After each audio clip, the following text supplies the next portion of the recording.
Can everyone hear me? If you can hear me, let me know you can hear me. If you can hear me, let me know you can hear me. Just type that you can hear me. If you can hear me, let me know you can hear me. Welcome. We're already 5 minutes gone. This is meant to be a 30-minute session. It's already 8:06. So, if you can hear me, let me know you can hear me. Welcome. Alright. If you can hear me, let me know you can hear me. If you can hear me clearly, let me know you can hear me clearly. Let's make it snappy so that I can get started. We have quite a lot to cover. If you can hear me, let me know you can hear me. Just type that you can hear me so that we can proceed.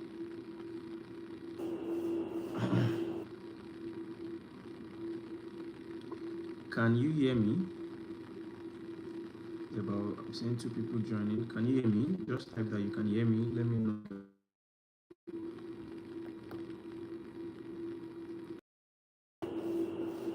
Alright, thank you. Thank you so much. Alright, thank you. Okay, so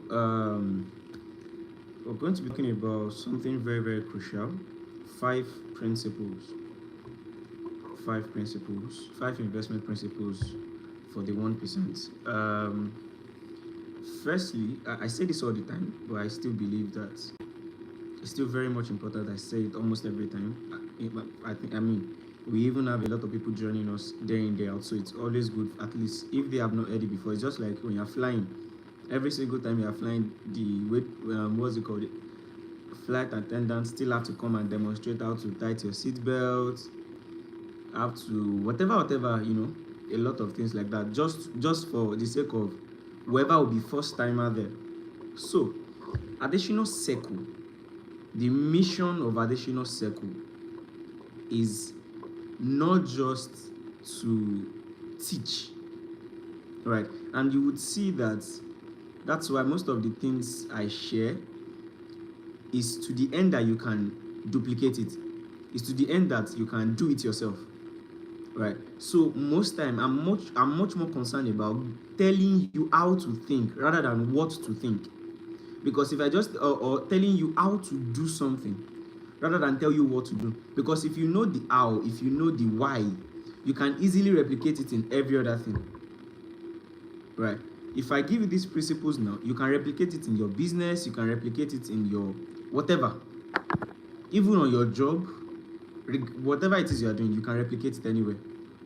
It's just that important.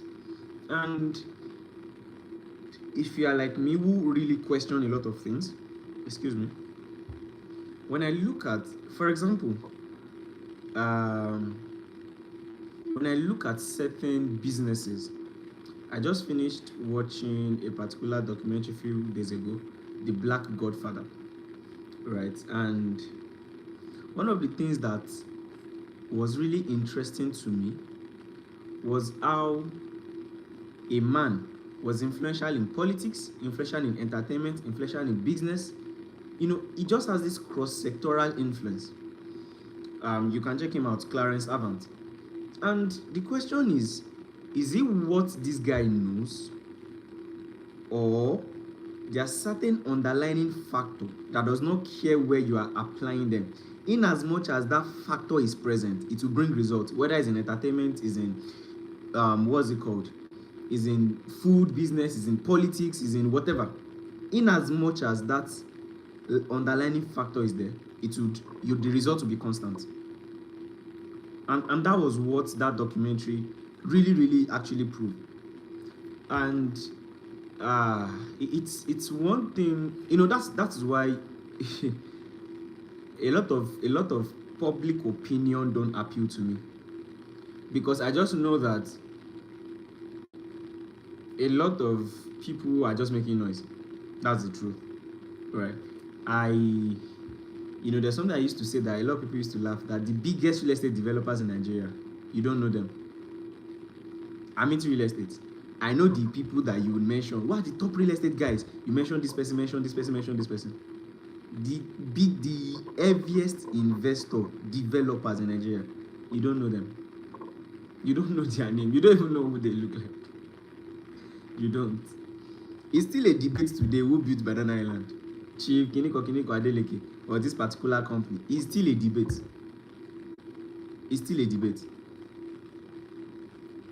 The biggest guys, you don't know them. And why does it look as if these guys are faceless? Right? For example, you can go and watch every Dangote's interview. That does not mean you build another Dangote. Because he will just tell you probably what he did. But if you don't get the rationale, that the reasoning that led to the actions, there's already a disconnect. There's already a disconnect. Right? There was something I was saying which day that your personality creates your personal reality. Who are you is the basis of all these things I'm saying. That's the question. Who are you? That's the basis for all these things. Who are you? Who are you? That's the basis for all these things I'm saying. Once I can get you to become someone, to become a particular personality, I can almost predict your result. A billionaire is not someone who has a big company and has a billion in his account. A billionaire is someone that billions of that particular currency will always find their way towards him, because it is who he is. So who he is what he attracts. He doesn't need to force it. He doesn't need to force it. Just like immediately you are a graduate, that's when you know that actually there's a lot of vacancy everywhere. You start seeing it. You start seeing it. You know, there's an illustration I gave in the last session that I said that many of us right now, at least in my age range, late 20s, early 30s, or early 20s to your 30s and 40s, you are the one seeing that everybody's getting married every day. You are the one shouting. A pupil in primary school is not even seeing that anybody is getting married. A 70-year-old, 80-year-old people, man or woman, they are not even seeing that people are getting married. You are seeing it because you are in that scope.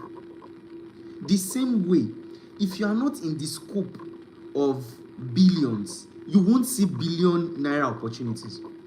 If you are not in the scope of millions, you won't see million naira opportunities.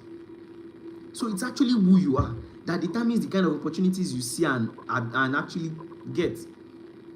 So that's why if I can get you to become, I can predict your results. Because whether in your business, you will run it like a millionaire is running a business. You will run it like a billionaire is running a business. That's how you will run it. That's how you will run it. Right? So I'm going to be giving you some underlining principle that I just hope. You know, one of the things I try to see every time is that, or one of the things that really pains me is that people talk about what they need, than actually, then you will see their actions and you discover that actually they don't need it. Let me give you a very realistic and practical example. I have a spiritual father, right? And recently I discovered that I've not been carrying him along in some of the things I'm doing.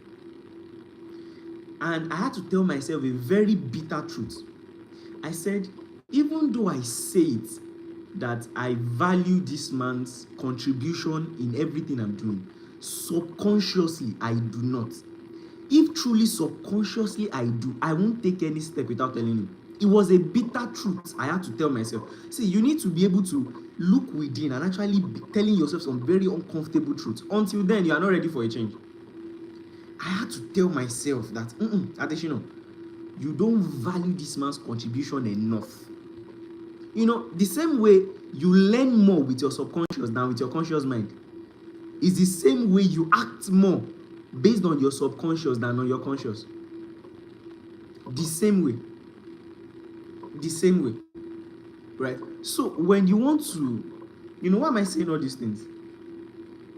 When you become it in your subconscious, you just discover that you can't even think small anymore. You want to sell water alone. you're already thinking of how does this thing become a billionaire business, because that's the only way you can think. The only way you can think. That's the only way you can think. Right? For me, I just thought about it. Number one, my people that invest with me, I'm just grateful. And that's why, I was telling someone which day that one of the reasons why I will never manipulate or pressure anybody to invest with me or to invest in our firm is because if I pressurize you or manipulate you to invest in our project, I will end up starting to lie to you if we want to do a change, even though the change is actually for your own good, right? But the fact that I manipulated you, you didn't really see the vision, you didn't really understand it, you didn't really know the significance, or you didn't even know what drives us as a company. I just gave you some sales strategies and all those things just for you to pay. That means every time I want to maybe put a slight change or an improvement that would be beneficial to you, I would have to lie to you to convince you. And once an investment firm starts lying, you are dead. You are dead. If you know anything about the finance world, integrity is your biggest asset. Trust is your biggest asset. Once you lie once, that's all. That's all. That is all. That's all. That's all. Right? So, what am I trying to say is that you need to prioritize becoming. Prioritize who you are than what you have. Right? I believe you'd have heard it before that when you fill your brain will fill your pocket. And it's true. Very, very true. Now, we're not even talking about just filling your pocket now. We're talking about becoming to creating the kind of life you want. Prioritize who you are than what you have. Now, number one principle that this 1% guy use. Number one principle that these guys use is that their thinking is big. They think big. They think big. And this is why I say that Dangote used to say he does not inherit anything, but he inherited an ideology. He inherited a perspective. He inherited an atmosphere. See, when you are born into wealth, you don't have to collect a kobo. They've given you something that would always ensure you have money, unless you are just wasteful. Maybe you now have character flaws. But you would see that even if a rich someone that is from a rich family gets into sales, their confidence is already high from day one. An average, especially when they get into high ticket sales, if you bring someone who was not born into wealth, who is still struggling to come and sell Rolex, the person will not know how to communicate it, right? Because, for example, now once a rich man enters the person is already thinking, hey, what is billionaires, how do I talk to this person? But a billionaire's son getting into that kind of business, he has been seeing billionaires since when he was young. He's already comfortable. Nobody can pressure him or do anything to him at that, all those things. So these guys, number one thing they do is that they think big, right? When they see a business, and that's why you hear them saying, what is the growth potential? What is the market size? If you watch Shark Tank or Dragon's Den, you hear them asking, what is the market size of this particular business? Meaning, I want to know how big we can grow. I want to know how big this thing can grow. Do you think that when Dangote wanted to start his cement business, do you think he never consulted Dan Tata? Oh, he even got a loan from him. So, of course, you can already tell that he would have chipped it in that, and this is a really, really big business, so if you are able to do it well. Or probably even give him a perspective. He might not give him a cash, he might not give him a kobo rather. But these guys think big. Now, another perspective is that, okay, I will still get there. Or let me just say it now. Another thing with that thing big is that these guys are idea driven. They want to know what's the next big thing. They want to know what's the future. That's why innovation excites them. That's why you see them investing. Do you know how many businesses Amazon have acquired? You can just go and Google it. Same with Meta. Just go and check. In fact, LVMH, most of their stuff, most of their holdings, they acquired it. They're always looking for that big idea. What's the next big idea? What's the next big idea? They are innovation driven. They are solution driven. So, for example, you have a business, or you see, one of the things I actually want to say to a lot of people is that don't invest in a project you don't understand the impact. Don't invest in it. For example, I want to buy a house. No, I'm not saying buying it to live now. I want to buy a house for rental income, right? Don't just buy any house. What's the idea of this building? What's the concept of this building? What exactly is this building here to do? Because that would be number one thing that would first tell you whether people want to live here. Go and check it. People who start business based on a solution-driven idea, and people who start a particular business just for profit making, people who start with a solution-driven idea last longer, because as they are growing, every time they are seeing new things to evolve, and that's why you see them adding new features. But these guys, they are the one, they'll be making money, but they will just probably not pass one space, one shop. Or at the end of the day, you will see that all their business revolves around leveraging those who are actually thinking the solution. What example do I give to explain that? For example, have you seen guys that import cars? Guys that sell cars. Actually, it's very common in Abuja. Anybody now wants to say, I can be selling cars. That's it. Now, some people are on the end of manufacturing these cars. They keep bringing new innovation, new other stuff, new things, new this, new that. But those who just want to sell cars, they are just buying and they are just selling. So their business is dependent on the innovation of those ones. It's dependent on the innovation of those ones.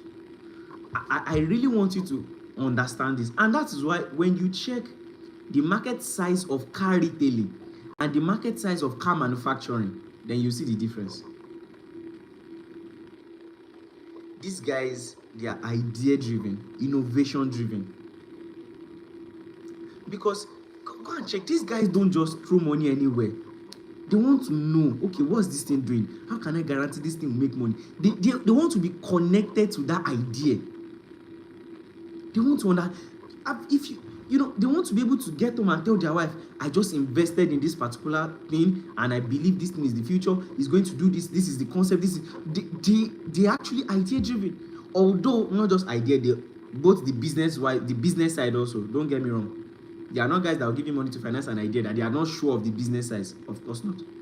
That's why I say that they will always ask you, what's the market size? Market size is how much money can we make in this sector? That's the market size. How much money can we make in this sector? So this can drive whatever business you want to invest in, or even whatever third-party investment you want to do. For example, now the construction we are doing now, we looked at Centenary City, Abuja. We saw that this place has a lot of potentials. Number one is not the risk of development was taken away or minimized. Risk cannot be entirely taken away. When I saw that they actually just got $18 billion from their Dubai partners for it, their work, I saw the work that is going on there. I was marveled. Over 40 houses already, like in their first phase, already in construction. A lot of roads are already being done and also of other things. Even while I was there, the last time I went there, while I was there, people from FCDA came around, and it was a whole lot of interesting conversation. So I looked at the entire project. Right. Number one thing is, Centenary City and Dubai Partners firstly cannot do it alone. It is more like Dubai.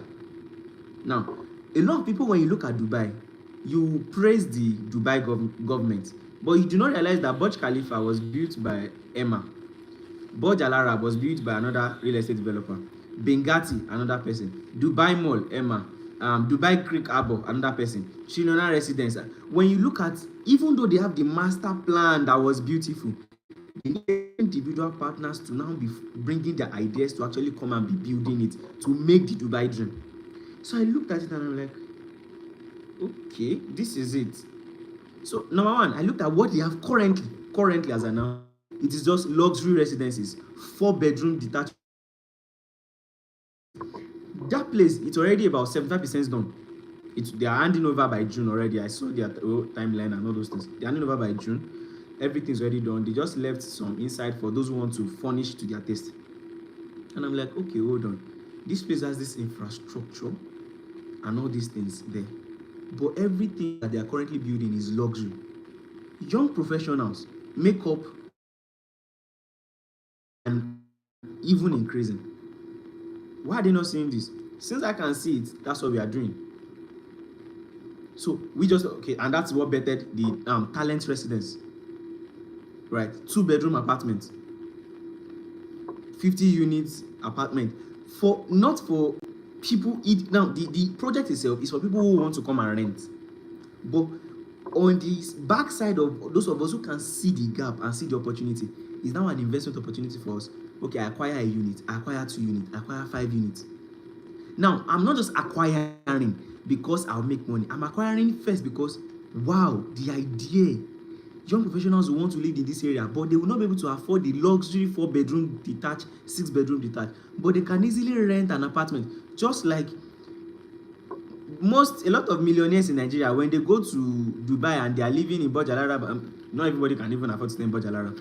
The likes of Burj Khalifa, you will see that they are living in a 1-bedroom apartment there. Do your research. They are living in a 1-bedroom apartment there, or 2-bedroom max. Because they want to be in that environment, they want to enjoy the infrastructure, but they can't afford to own a unit.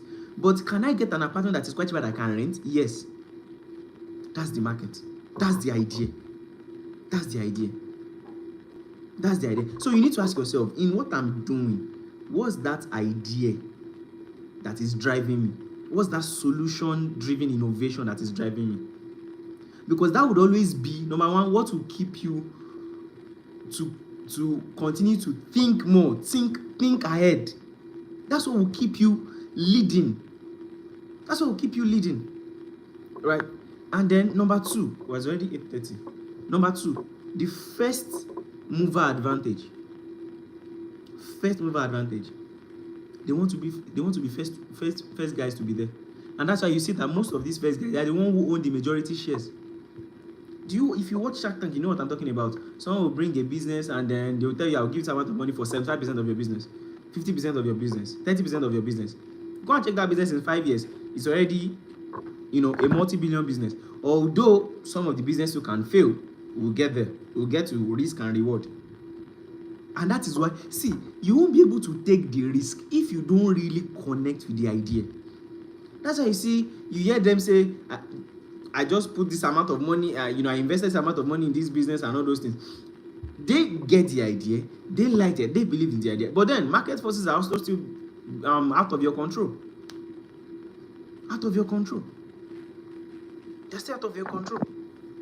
Right? So they always want to be first mover advantage. They always want to get the first mover advantage.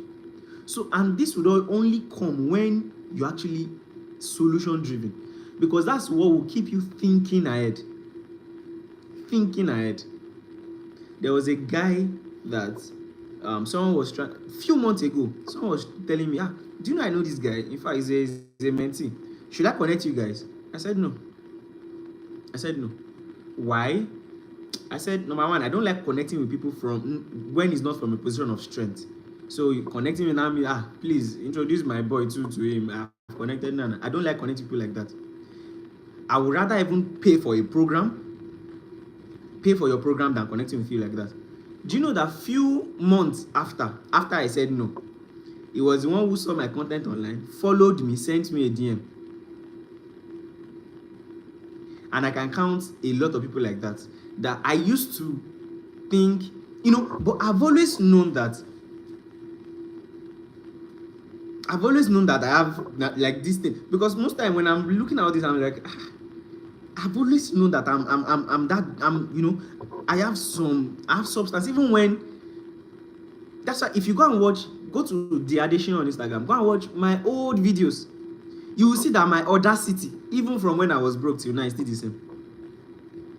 It has never changed, because I've always known that in as much as I'm giving due diligence to put value in myself, whatever I'm saying out is valuable, regardless of how the person who is saying it looks like. Regardless. So first mover advantage, first investor advantage. And in real estate, they call it pre-launch or off plan. Well, why everybody, for example, a friend of mine has a 3,100 unit commercial project. It's just close to my place here that is building. A particular firm got 600 units. One firm. And guess what? They are just, I think, 30% done or something. I think it's a 7th floor. It's so wide actually. It's just crazy. When he told, because when I went there, I just saw that they're just doing I think they're just finishing the first floor, trying to do the decking for the second floor. And I was like, is financing slow for this project? He told me that day he was just coming from where he closed another 600. I mean, they've not even seen how they just saw the prototype, saw the area, and they invested in 600 units at off plan level. So these guys are guys that they want to get in early. The same thing, you are seeing an idea in your business, you are seeing the future of your business, you are seeing the future of your sector. You want to get in early.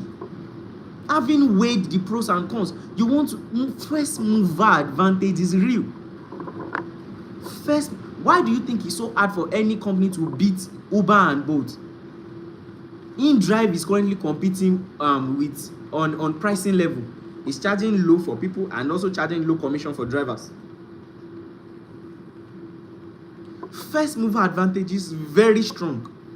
Very, very strong. They want to get in first and get in big. They want to own a lot, because at that time, even you, for example, if you own a business and an investor come, even you don't really know the true value of what you are doing. So they want to quickly get in at that time to get majority of whatever it is you have. Number 3, these guys think scalability. That's why in the first I said they always ask, what's the market size? How big can we grow? How big is this market? How big is this market? How big can we grow? How big? What's the future? Can we scale multinationally? Can we scale to another country? Can we scale all over Nigeria? Look at what Moneypoint is doing. Scalability is very, very important for them. Then 4, this is another very, very crucial point. When they find a good deal, they don't mind finding 1, 2, 3, 4, 5 guys. Come together. Let's own this thing together. Why do you think you always see Otedola on Dangote's refinery? Why do you think when Abatugwe died, did you see everybody that were there? Are you not reading between the lines? You think they are just well-wishers? No, they are stakeholders.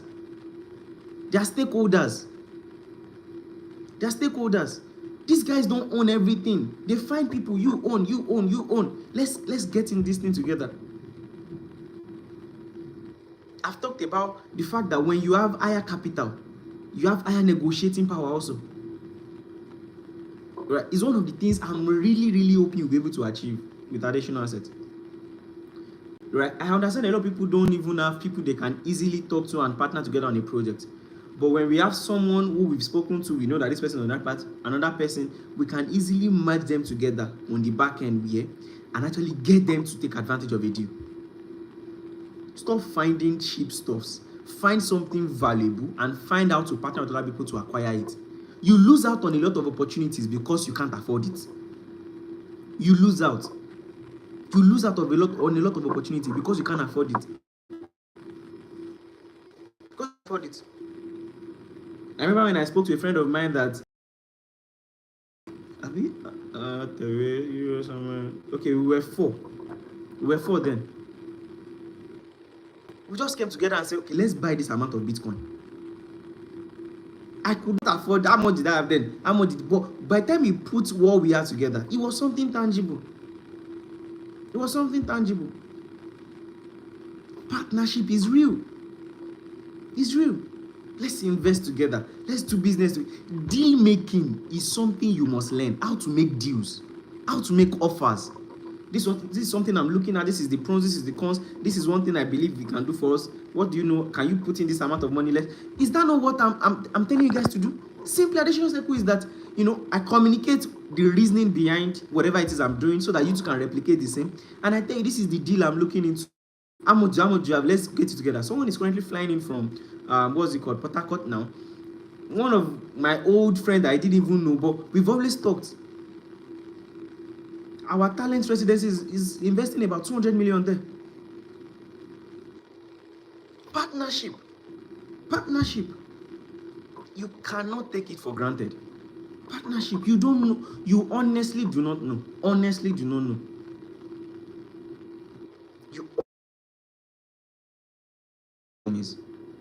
I'm telling you, you have, and see, this is what, how do I put it? Even everything you think I'm doing, that you think you like and all those things, most deals that I acquire, actually have people I just say, do you have? Most time I don't even use my money. I just find like 4 people. They acquire it. As I probably do the retail, I make my own profit. I send it back their capital with their profit. And we are done with the deal. But I won't be able to make that one. Number one, they trust my own capital is my thinking capital. I brought my thinking capital, they brought their financial capital. We put it together, I get my cut, they get their cut, and we're out of the deal. I have a friend who made, from the hectares of land that I mentioned that we currently have in Asokoro. I think we have just 1 hectare left there to sell. He sold 3 hectares and he made 10 million naira from all those 3 hectares. He made 30 million within 1 month just by leveraging relationships, leveraging access, just by leveraging. Most people he even sold to, they were not him, like he doesn't know them, but he knows someone that knows them. So you just tell him, you just tell the other guy, if you sell it, this is how much we can, you sell it to the person from, then I make this, you make this on that deal. And that was what he did. Just partnership. Many of you are here, guys that can actually buy our project. Partnership is okay. Additional, I know you guys who can do this thing, but I'm not going to promote you for free. So if you get, what's my cut? Okay, I'll offer you 5% on the deal. That's free. If you 5% of about 50 million naira, that's free 2.5 million naira for you. Partnership. But even people who do, what's it called? I've forgotten. It's a thing in stocks, and there's this. No, not stocks. For example, in I think lawyers would know what I'm trying to say better. When you acquire a business for a particular firm or all those things, there's a commission on that particular deal you did. Partnership, partnering for profit. Partnering for profit. And number 5, risk and reward. See, everything I've said from beginning to the end is risky, unless I will lie to you. When you wake up in the morning and go out of your house, you just risked your life and you risked it back.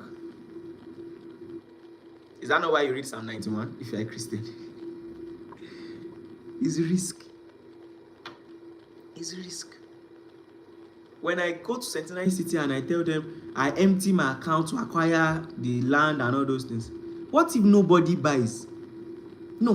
What if nobody buys? Have you ever thought about that? What if nobody buys? What if nobody believes in the project? But I've paid, I'm stuck. What if nobody buys? What if I promote and you are just looking at me like, what's the nonsense this guy is saying? It's a risk. It's a risk. It's a risk. What if we build to a point and then there's earthquake or one thunder and then the whole building collapse? What will I tell investors? That the money you paid us, we used it to build, but now it has collapsed. No, just it's a risk. It's a risk. Today we just got some financing with a particular firm. I won't like to disclose details, and they are going to partner with us with some amount of money and all those things. They are also risking. It's a risk because they are financing us a very huge percentage. Right? Number one, that relieves us of certain body, but it's a risk on them too. What if I run away with their money? What if the person that I invested in, do you know that before the likes of them, Apple and all those things, there was a company called, what's the name again? Grant something, I've forgotten. The CEO of LinkedIn, CEO of Zoom, CEO of Indeed, a lot of all those apps, they actually came together to build a particular mobile phone that failed, and they got a lot of investments there, but it failed. But guess what? The people that built that one that failed still went again to now build individual platforms that are now worth billions of dollars today. Everything is risk. That's why when you come to me, is this safe? I won't lie to you. It's risky. I won't lie to you. We can do all we can to manage the risk, to manage it, but that does not take away the risk. Even your business that you put in. I remember when my mom's shop was robbed, every single thing. Still restock the shop, the same shop, and we continued. It's a risk, but only those who are ready to take the risk will get the reward. That's still the balance. That, even when you get married, is it not a risk? What if the person change on you suddenly? It's a risk, but you still go ahead anyways. Many people get divorced, they remarry again,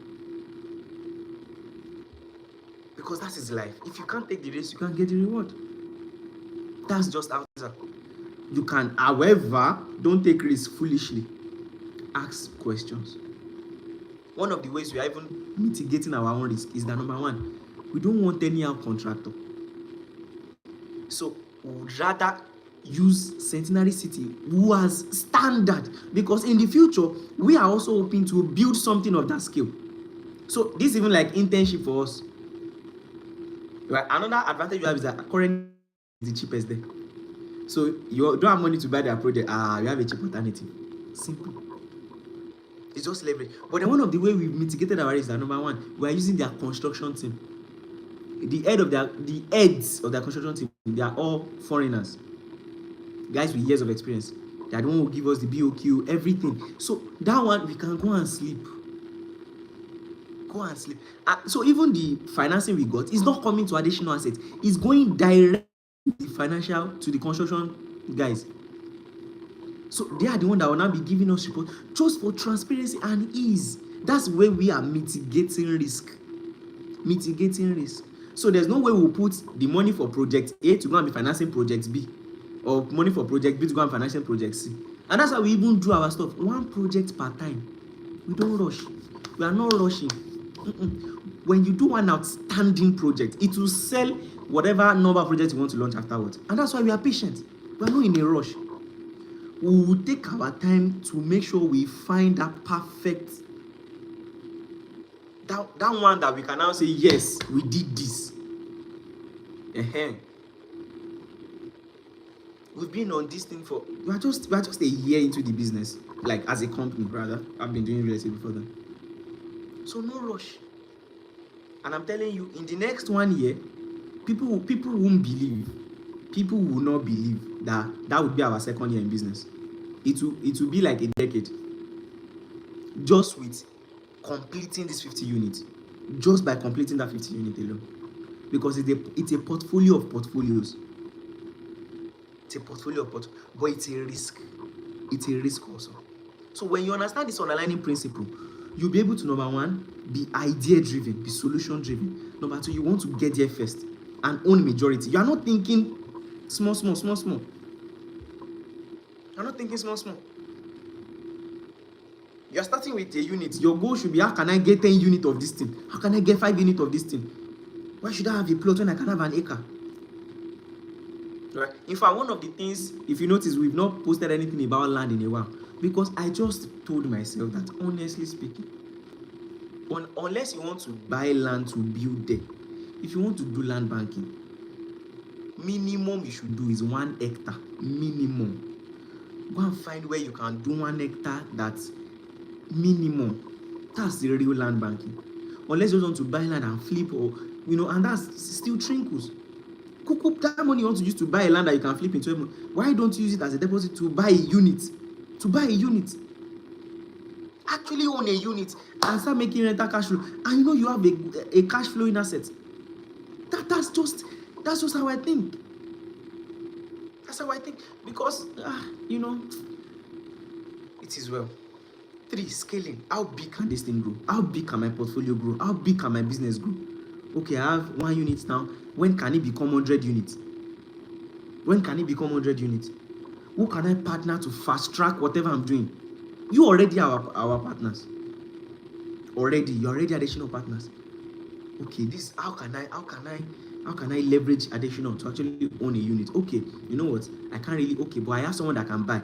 Can I refer them, get some capital, use it as a deposit for my own, and together with what I'm learning to scale my business, let me also leveraging access, leveraging relationships. And number 5, you need to be open to taking risk. Okay, I'm not in Abuja, but at least, I think I can trust this guy. Let me take the risk. Okay, I'm not even in Nigeria, but it looks this. But what can I now do to make sure, okay, number 1, can I check their CAC? Can I check this? Can I check that? Okay, just to mitigate, to make sure that they are findable, they are suable, they are this. Right? We are not a real estate firm that their CAC registration is business name. A limited liability company. In fact, we are currently getting approvals to be a corporate investment advisor by the Security Exchange Commission. By June, everything will be out.